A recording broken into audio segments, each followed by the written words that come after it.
This fantastic bracelet is yours. Just pick up 0.8 wire and make a heart like this.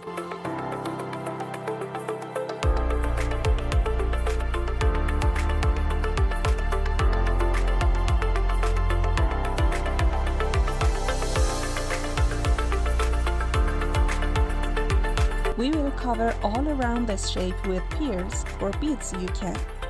Attach a 0.4 wire to the heart and continue making a coil to the other side.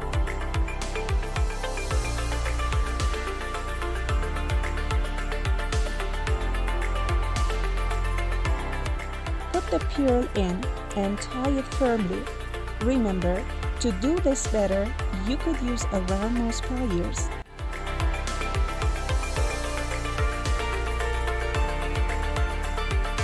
Continue that all around your wire heart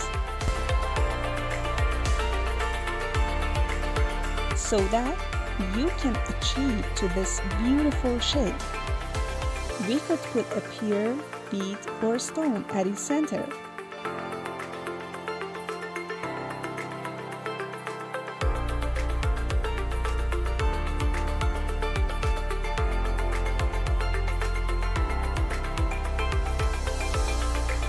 At the end, you have this fantastic shiny heart that could be used for necklaces, earrings, or bracelets.